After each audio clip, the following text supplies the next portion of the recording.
Welcome to Season 3 of the Ascent Podcast, a show about inspiring people who explain their path to achievement.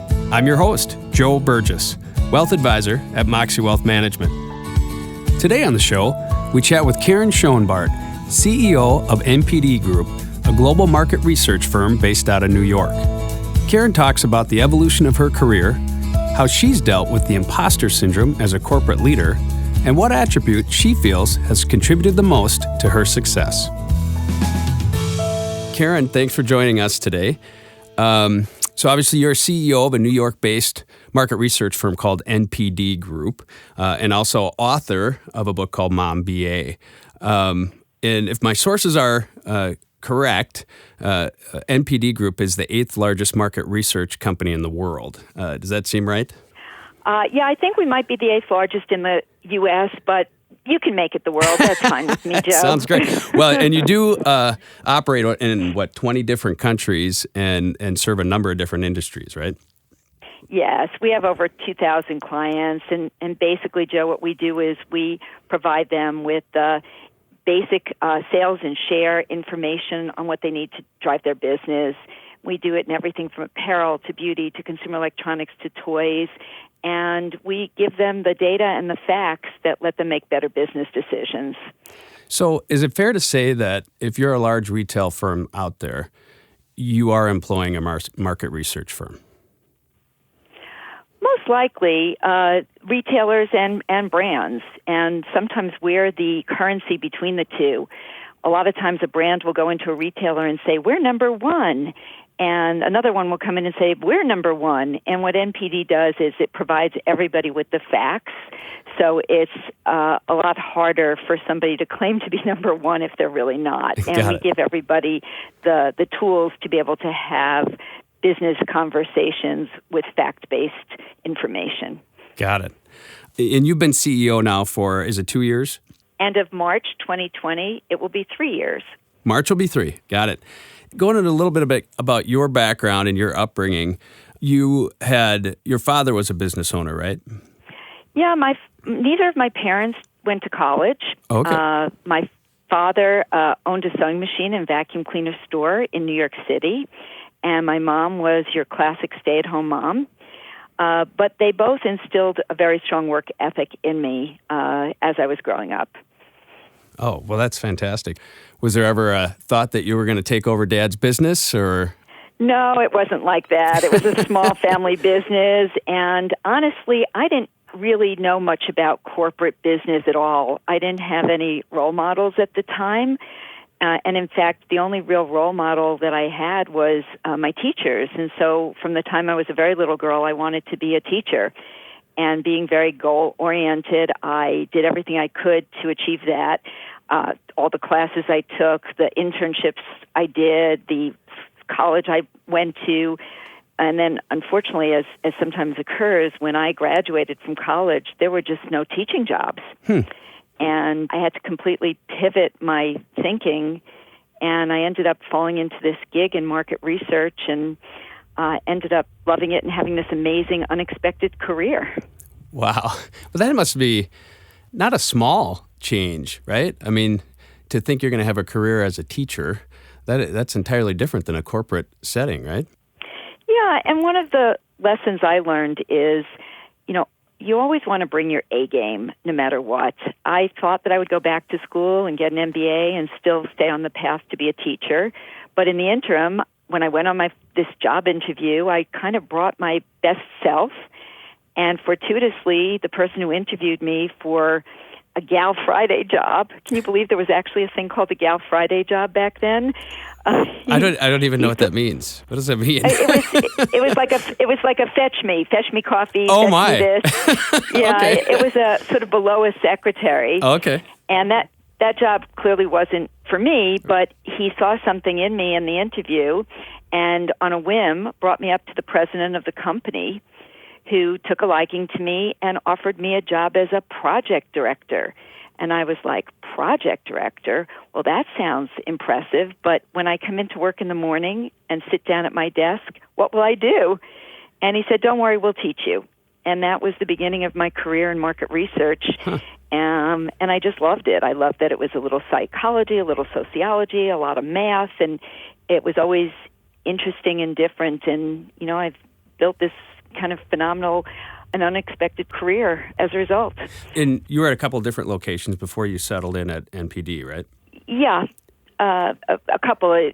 My first job was at a market research firm, a small firm, and then I left to go to another job, and then NPD actually bought the first company, and they remembered me, and they recruited me back. So again, that lesson of always bringing your A game, because you never know what connections life has and when something will come back. So I was fortunate, and I've been back now at NPD over 30 years. So you started there in like 1983, is that right?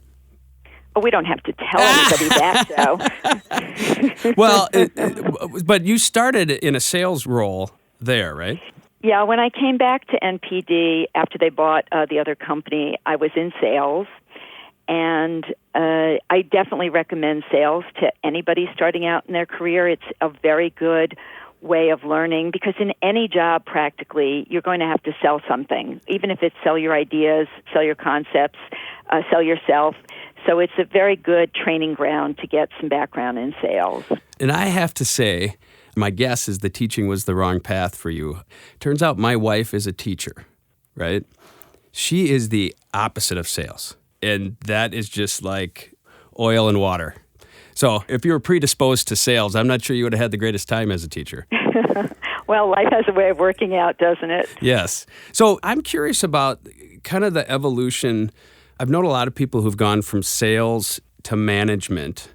And for a lot of folks who are really good salespeople, the transition to management didn't seem to go over too well. What are your thoughts on that? Well, I'm really glad you raised that, because that was exactly my experience. I was pretty good at sales, and that's a very individual job, and you know exactly what it takes to be successful. And when I got promoted to sales manager, I was terrible. I was a terrible, terrible manager. And we did this thing where subordinates would evaluate their managers, and I got this horrible grade, and I was used to getting good grades. And I had to really step back and think about this. And the situation is, all of a sudden when you're a manager, your success is no longer based on yourself and what you can accomplish, but it's based on what you can help other people accomplish. And it's basically a different job. And we're not born knowing how to be managers. And so I was at a crossroads where I had to decide, was I going to be a really good individual contributor, or was I going to become a manager? And I talked to some people who I respected and some mentors, and they said, as an individual, you'll only be able to contribute so much. And it's very valuable. As a manager, if you could teach other people how to do what you did well, you can add a lot more value to the company because it's exponential. And so I made some big changes. I went to a class on how to be a manager, and I gave up my clients, because what would happen is people would come in my office, Joe, and I would be like eager to get rid of them as quickly as I could so I could get back to my, quote, real job. Right. So I had to realize that my real job was them. And so I put a little table in my office, so I would come from around my desk and sit with them and give them my full attention. And it really is a very different job to be a manager and to make sure that your job is to helping other people be successful. And it's not for everyone. Fortunately, I made a commitment to doing that, and it's kind of worked out. But It was a very difficult transition at the time. Was it, I'm kind of thinking ego-based a little bit, in that it feels like in a sales-type position that a lot of people would say, well, these clients bought me, right? And they need me. And the idea of taking whatever group of your client base was and turning it over to a different person, was it tough, or was it eye-opening that, hey, they can survive without me, or was that a hard thing to do? Yeah, I think the harder part was just realizing that it was less in my control, that it was, when you're an individual contributor, it's all up to you. It's all in your control. When you're a manager, you really have to learn how to work through other people, and you have to be a lot more flexible, because my style of selling might not have been exactly right for one person or another person, and you have to adapt in any managerial role. You really have to adapt your management style to your employee and give them what they need as individuals. So in a way, I kind of turned my sales skills around into using it to help my team instead of necessarily selling to the client. Mm-hmm. You now become CEO of the organization. Were you groomed to become CEO for a long period of time? Did you know it was happening? How did that happen for you? Oh, gosh, no. I did not know it was happening. In fact, NPD is a fantastic company, and it's privately held, and there's a single owner, and so that's a whole different dynamic than other situations, and we get along great. But my entire career, I did not have a path. You know, a lot of people say, did you carve out your path? Did you know where you were going? And I have to say I didn't. And I think this is true of many people. And if you're young and you're starting out, it's okay if you don't know exactly where things are going to land. For me, I always worked hard, and then I got promoted. Mm-hmm. And I worked hard, and I got promoted. And I also suffered my entire career from the Imposter Syndrome, mm-hmm. which I'm sure you've heard of. Mm-hmm, yeah. For any of your listeners who haven't, it's kind of this syndrome where competent people are afraid that they're going to be discovered as frauds. Mm-hmm. And because I didn't go to business school, because I didn't really have those business role models, because I kind of fell into this career, I honestly was always a little worried that someone was going to tap me on the shoulder and said, "We caught you. Right. You don't really belong. Right. You know, you read People magazine." Well, right. Well, and I've done a lot of these interviews, and that is a common thread. I feel like most leaders. How did you yourself work through that imposter syndrome? Well, first of all, just finding out that this was a thing it was like the weight was lifted off my shoulders to think that I was not the only person who felt this way. Mm-hmm. And as I spoke to other people, particularly women, but men too, who had said, yes, I felt that way too, it was this great relief that there wasn't something wrong with me. So, and when I'm out sometimes speaking to people about this and they haven't heard of it, I hear that a lot back. So just knowing that it's pretty normal and a lot of people feel that way was helpful. The most important thing I would say is don't let it stop you. Like I felt that way with practically every promotion I ever got. And it just made me work harder and it made me try harder, but I didn't let it stop me. So that would be the most important lesson. Then there's some things I talk about. I talk about in my book some of the things that one can do to try to overcome this. And there's a lot, but I'll limit it to 3 in the interest of time. Sure. And the first one would be start a fan file. You know, start a list of accomplishments, and every time your boss, your client compliments you or you do a project you're particularly proud of, put it in your fan file. I was telling a young woman about this recently, and she goes, "Oh, I have one of those. I call it my Yay Me file."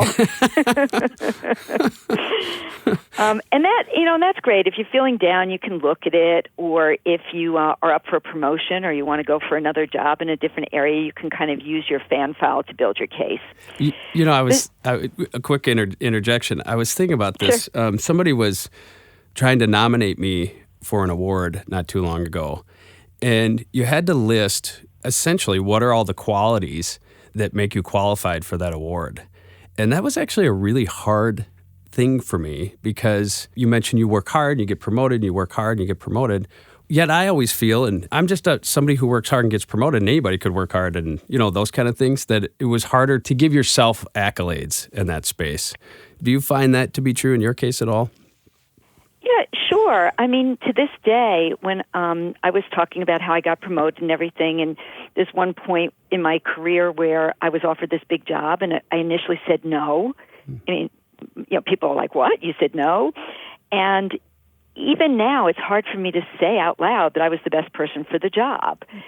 So I do think that it's a little hard to toot your own horn sometimes. Mm-hmm. And there are a lot of times when that's not appropriate, but if you're on a job interview or you're going for an award, and I hope you got the award, Joe.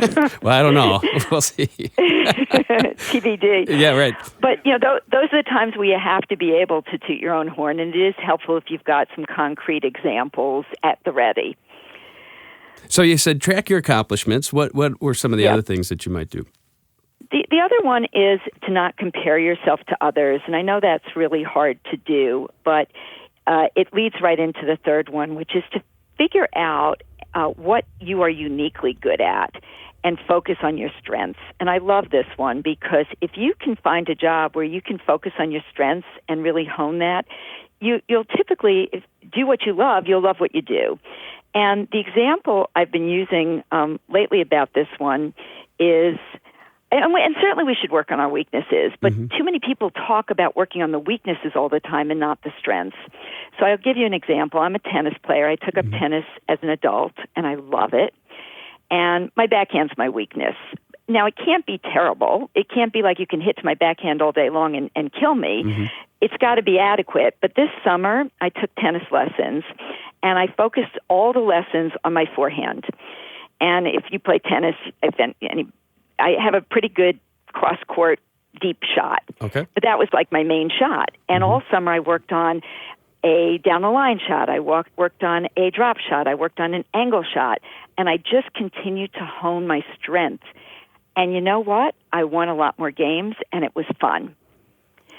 And I'm not saying I shouldn't work on my backhand, right. But, if somebody can figure out what's their forehand in their job, what's the thing that they can be known for, what's their strength, and you think about it, famous people, athletes, typically have something that makes them better than other people. And so if you could focus on your strength in your job, it's more fun, and I think that really can help also with the imposter syndrome. Are you able to determine in a business setting your own strengths, or do you enlist feedback from other mentors or people that you're connected with? Yeah, I think it has to be a combination of things. Got it. It's things that you have seen you excel at, that you feel good doing, that you feel like that is something that you're uniquely suited to. And you get that from feedback from others. They might say, oh, you're really good at this thing. You're really good at math, or you're really good at communication, or whatever it might be. So I think it's a 360 sort of thing that you come to, but it starts from within a bit. In your situation now, when you're running an organization, do you hire to your weaknesses? From a leadership team standpoint, when you say, I'm really good at this, but we might need somebody else to do that. I know in your book you mentioned there's a couple different focuses, if I recall correctly, strategy, people, and finance kind of stuff. Is that kind of what we're talking about a little bit there? Well, absolutely. So, if I was hiring another salesperson when I was in sales, it might be okay to hire somebody just like me. But when you're a leader and you're building a team, one of the mistakes that I've made, and I think that people make, is hiring a mini-me. And like I said, that's fine in certain situations. Like, I was a good salesperson. I could find somebody who's like me to be a good salesperson. But if I'm building a team, you want to have a well-rounded team. You want to have a diverse team. We, of course, talk a lot about diversity of thinking, diversity of experiences. Diversity comes in many flavors. And so if I'm really, and at NPD this is true. The chairman, the owner of the company is very good at product development, research, strategy, and I'm better. I'm really good with clients and sales and internal employee relations. And then we've got the CFO, who's really good at obviously financials, but also being the skeptic. And so you've got optimism and pessimism. You've got outside and inside. You've got math and, you've got science and psychology. And I think it's that combination that's so much more powerful than if you had a lot of people who always think exactly alike. Well, that's great. And so aside from kind of arranging your team, what are some of the things within your organization, or when you think of yourself as a leader, that you think is really important when leading an organization? Well, I think it starts with having a clear vision and strategy. You've got to have and we just did this right now. I'm enthusiastic about our new long-range plan. We do long-range plans every 3 years or so. Our last one was 5 years, but we decided that was too long, so we started the new one before the 5 years was up. And it starts with, where are you going? Where are you now? Where do you want to be? How are you going to get there? And to very clearly articulate that vision and strategy. Then the next thing is to make sure you're communicating it over and over again in different ways, in different forums. They can be We do company-wide WebExes. We do town halls. I have a chatter post that I send out more informally regularly. So it's a lot of communication so that the employees and the people on the team can see exactly how they fit into that bigger picture. So we start with corporate objectives, they filter down to department objectives, that filter down to employee objectives so that they can see exactly how they can contribute and be part of this. And then finally, it's just making sure that they have the tools necessary to get the job done and the financial backing, whether that be the right amount, the employees, the right skills, the right technology to be able to get the job done. Because if you have a great vision and everybody's on board, but you don't have the tools to get the job done, then that would be frustrating. So it's that combination. And so is that a common question, I guess, for your direct reports then, if you're sharing that vision of what you want to get done, where you're asking, do you have the tools that you need? Or are you saying, I think you're going to need these tools? I suppose it goes both ways, right? Yeah, it goes both ways. And it actually is, that one is more bottoms up. There's a kind of funny thing, whenever we have a business review meeting, which we do quarterly, at the end of each meeting, everybody knows that I'm going to ask them the magic wand question.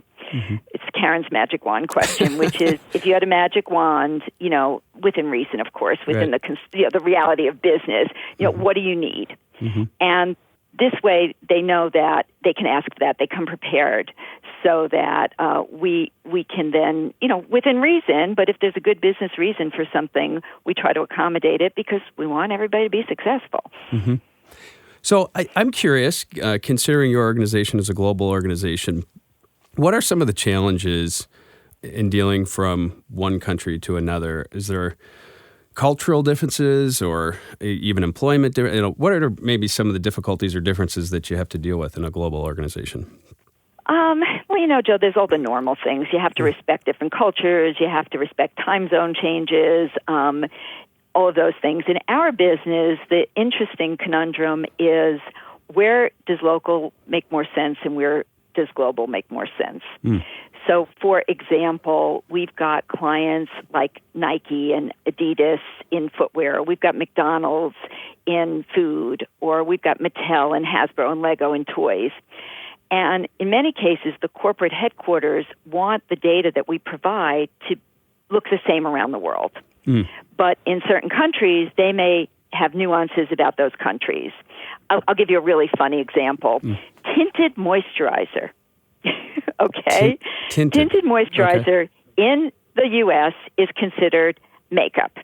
In France, it's considered a moisturizer. We have to decide, in order to have a global database, where tinted moisturizer should be globally.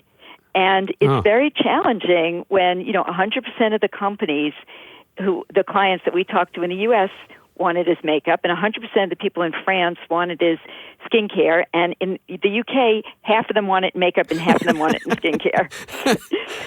So, what we've got to do is we've got to be able to have flexible tools that allow the corporate headquarters to have what we call one version of the truth, but to give the flexibility to the local countries where they can do what makes sense for their countries. So I think that's a kind of interesting challenge that we have that's specific to our business. Yeah, absolutely. Do you have language barriers that you have to? How do you work through that?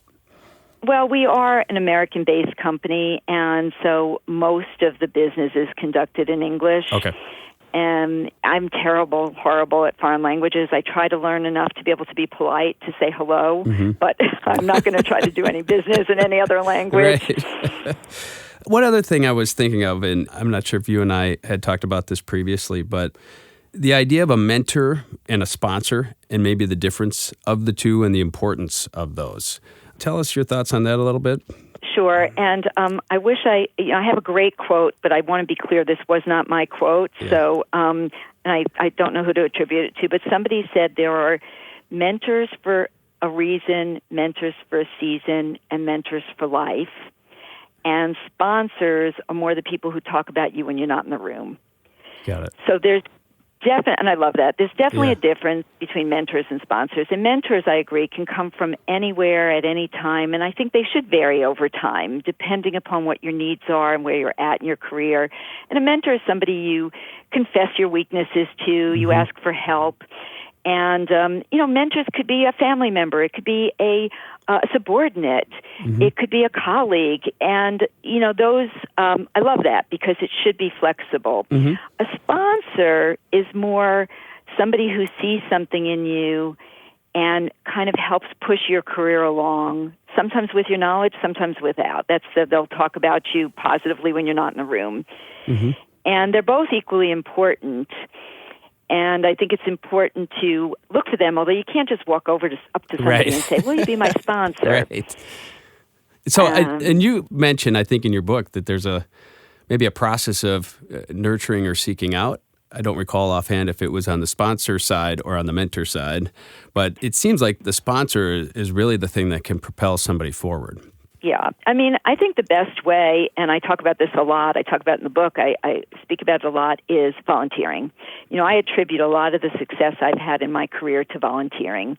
Even when I became a sales manager, when I was a salesperson, they needed a pricing manual. And I was like, well, I don't know how to write a pricing manual, but I'll volunteer to help. Sure. And then I got to work with management and the CFO. And when it was time to promote somebody to sales manager, why not the person who had written the manual? Right.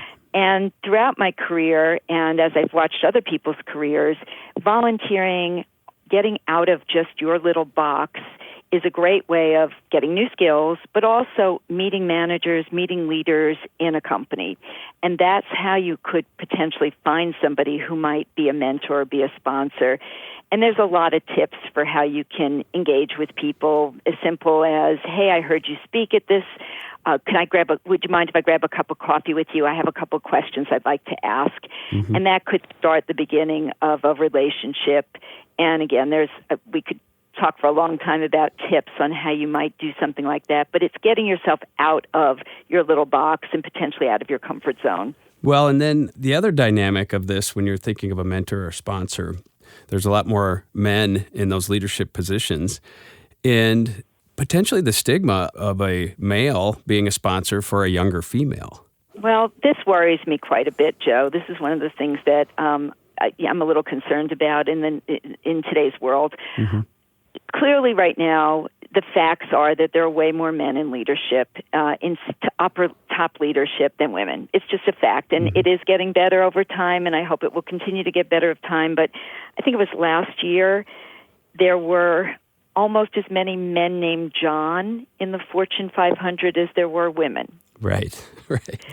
So, and I do believe that it's senior people who you need to be those sponsors. Helping women is fantastic, and we should totally be doing that. And I do that, and other people should do that, and there's many, many ways to do that. But if the women don't have men as sponsors, they will be at a disadvantage. And now, of course, there's hypersensitivity around all of this, so we've just got to figure out strategies for continuing to make that successful. And maybe it's that men are mentoring and getting together with small groups of women instead of one-on-one. And these are things that I think that we as leaders have to help work our way through. There are way, way, way more good men in the world and men who are willing to help and sponsor women than there are bad apples. And, obviously we definitely have to find those bad apples and get them out of leadership positions. But let's not lose sight of the fact that there's still many, many men who are very happy to help women, and we just have to figure out how to get past this uncomfortable place that we're at right now. Right. Well, and the importance, and maybe particularly for women, having a sponsor, is women and men, as they're approaching, even applying for different positions, think through things a lot differently, right? Because I've read a lot about that, where women feel like they need to click off a lot more of the job description to apply than men do. Have you found that to be your experience as well?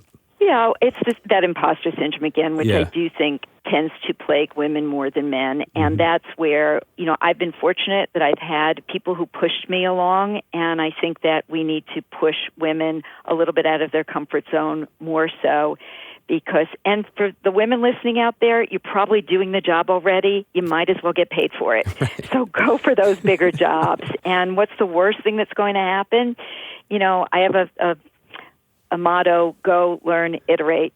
And if it doesn't work out, you pick yourself up, you shake yourself off, and you try again. So, Right. And chances are you're going to succeed way, way more than you're going to fail. And it's about getting out of that comfort zone and finding, those people who believe in you and will push you along, because sometimes, I needed it, and I'm sure there's plenty of people out there who need that little extra push. Right. One other area I was thinking about, and you mentioned a little bit in your book, but is the idea of a work-life balance. So you're CEO of a global organization. I imagine there's a potential there that your work life could be 24/7 with the demands that you might have. First of all, what are your thoughts on work-life balance, and how do you navigate that? Well, first of all, in addition to being the CEO of a company, I am happily married to the same man for 36 years, and I have two fantastic kids who are now grown and successful in their own right. So I've been through the journey, and of course it's not always easy. The first thing is figuring out what having it all means to you. And it's not always the same thing for each person. So there's some soul searching that you do. And I always knew that I wanted to be married. I always knew that I wanted to have a family. Actually didn't always know I was going to have this amazing career. But, I was quite good at compartmentalizing. I like to say be present in your present and try to, when I was at work, and frankly, this may not sound great, but I didn't miss my kids that much when I was at work. And I had this theory, Joe, that if one of my kids took a step, and I was the first step, and I wasn't there to see it, it just didn't count. It didn't happen. And the truth of the matter is, they're not going to remember. Right. And believe me, they take a lot of steps. And you're going to be there for the important ones. You're going to be there for the ones that really matter. You're going to be there for the ones that they're going to remember when they graduate and they're walking down the aisle to get married. And so you kind of have to put it in perspective. But then when I was home, I also did a pretty good job of trying to disengage and be present there as well. And I believe in, that you should outsource as much as you can afford. And I know that's different for different people, but nowadays there's so many great ways you can outsource. If you don't want to cook, you don't have to cook, and there's a lot of affordable things that you can do to outsource things. So I do think that there are solutions, and I'm not saying that there aren't sacrifices. I mean, when my kids were little, I didn't go to the gym. I didn't watch TV. I didn't have any friends, except maybe some friends who had kids my kids' age. I didn't, there were a lot of things that I did give up. They just weren't that important in the grand scheme of the things that, work and husband and kids. Those were the priorities. And, you can't expect, one other thing, you can't expect to have balance in a given day or even in a week. I really try to look at it over the course of like a month. I color code my calendar. Am I getting balance between internal activities at work and external? Am I getting balance between employee relations and clients? Am I getting balance between short-term things that have to get done but also long-term strategy? Am I getting balance between personal and business? And I try to look at it over the course of a longer period of time. Do you have a coach, or are you able to do that analysis? I mean, it sounds awesome to do that analysis. It seems also, I'm speaking for myself, I feel like I might need some help to stick on that analysis. You know what I mean? I don't know. Or you just have a habit of it, and you're kind of into it. Yeah, if you color code your calendar and use different colors for different activities, then you can look at that over the course of time, look at it a month in advance, 2 months in advance. Then it's a pretty effective tool. Got it. Well, so speaking of family, we haven't really spent a lot of time on how your book evolved. And so tell me about Mom BA. Sure. So when my daughter Danielle started working in advertising, Joe, she realized that she just knew things that her peers didn't know. And here she is at 20 years old, 21 years old, and people are calling her up and asking her for advice on dealing with their boss or dealing with their client. And here she is doling out advice to them. And we realized how old is she at this time when she's doing this? Now she's 33. But this was like 10 years ago. Yeah, 10 years ago, right. Okay. So she's doling out advice, and we realized that the reason she knew things was because she basically had me as a live-in mentor her whole life. And true story, when Danielle was 6 years old and she wanted to have a sleepover with her friend, I made them give a presentation on why they should have a sleepover. and when we said yes, and then they kept talking, I said, shh, don't sell after the close. Do you remember what the persuasive argument was? No, but I do know that from 6 years old, my daughter knew that if you sell something, if you get your way, you stop talking. And, we would do things like play the interview game while driving in the car. And so she just, had amassed all these skills from just living with me. Right. And she said, Mom, I feel like I got a mom BA. And she said, you should write a book for people who didn't have a parent like you growing up. And so that's what I ended up doing. And it's like the insider's guide to business, the questions that get answered that you might not have even thought to ask. And it ranges from, making a good first impression, dealing with your boss, dealing with difficult situations, leadership, management, the balancing act, and so on. Great. And so was that I always wanted to write a book, and so I got one done, and I'm done? Or is that something that you enjoyed it enough that you might entertain doing another one? Well, I never had the thought that I would ever write a book. And so it really was another one of those pleasant surprises. It was a lot of fun to write because if you read it, it's like having a conversation with me. I don't consider myself one of the best writers in the world, but I think I'm an okay storyteller, and so a lot of the lessons are just told through stories and anecdotes that I would have been sharing with my daughter, kind of thing. And it was very gratifying. It was sort of a labor of love.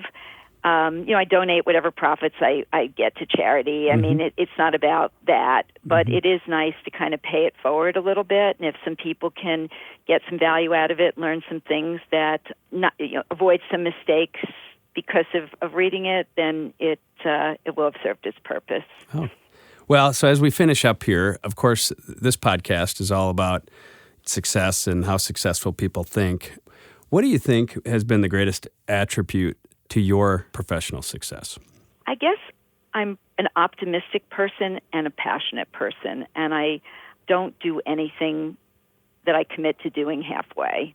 I just throw myself into everything I do and always try to give it my all to everything I do, whether that was work, whether it's being a mother, whether it's being a wife, whether it's volunteering for something. If I'm going to commit to doing it, I'm always going to give it my best self.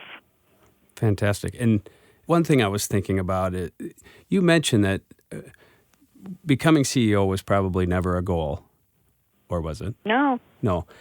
I guess the byproduct is I think there's a lot of people who maybe have written down a number of things that they wanted to accomplish in their life, and once they accomplish them, then what's next? There's a friend of mine who's done really well financially, and he said, "Boy, I long for the times when it wasn't all there, when I had something that I was shooting for."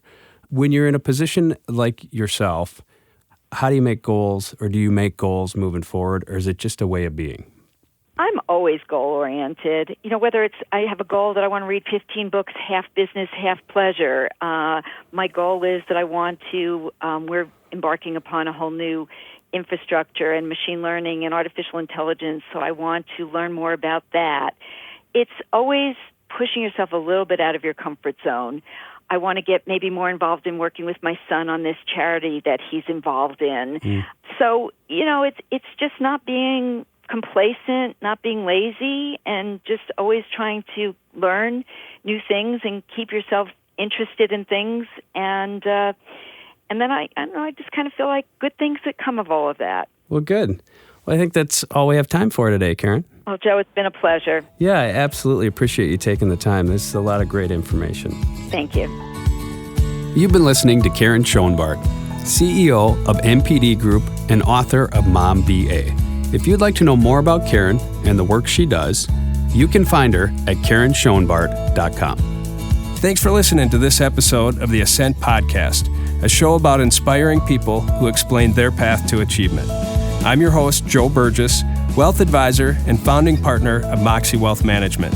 You can learn more about me and my firm at moxiewealthmanagement.com. That's MOXIE wealthmanagement.com. Thanks again. We'll see you next time.